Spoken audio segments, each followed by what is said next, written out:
je suis pour une certaine vulgarisation du langage astrologique dans les deux sens du terme.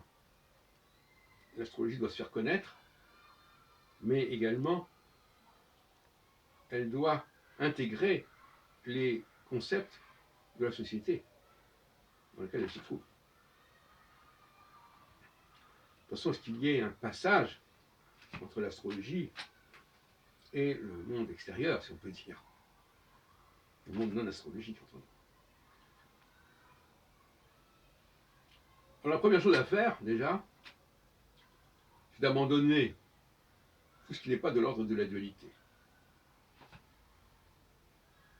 En sachant que la dualité peut impliquer un troisième terme de transition, évidemment.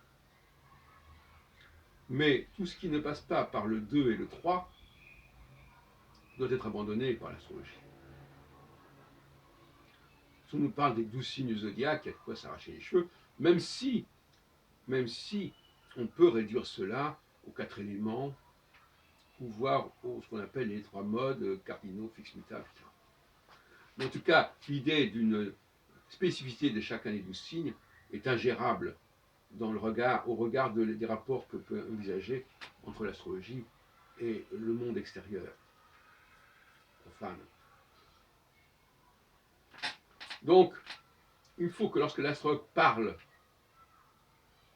que son langage fasse écho à la façon dont les gens pensent et perçoivent le monde. La notion de rapprochement et d'éloignement est une notion facile à comprendre. Il y a un temps, comme dit l'Ecclésiaste, pour que l'on se rapproche, qu'on insiste sur ce qui va converger, pour la négantropie, et un temps où il faut accepter une diversité, une multiplicité et une entropie. Donc aucune position en soi définitive n'est acceptable.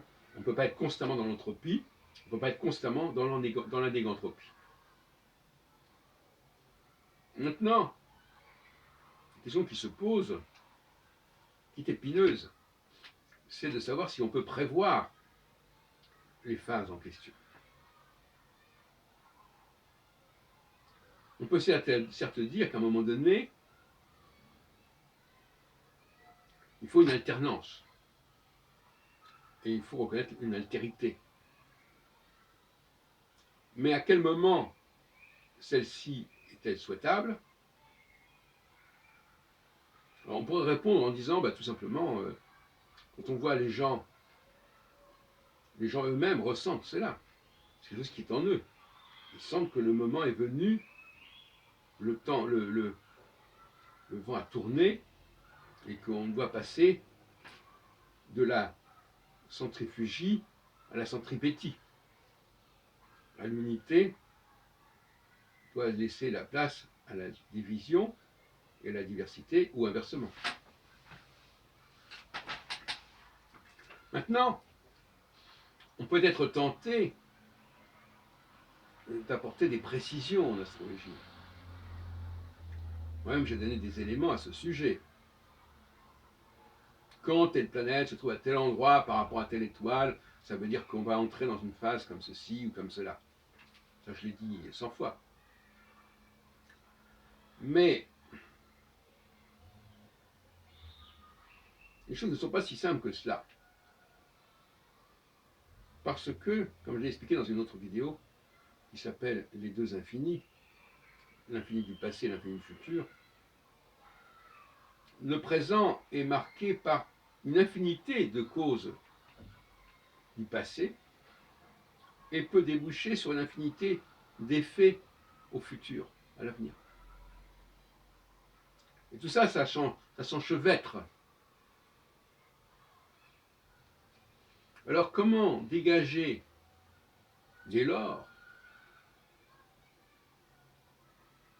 comment réaliser dès lors une prévision précise quand on sait que plusieurs causes sont en jeu, s'entremêlent et que les effets peuvent se succéder et se prolonger considérablement.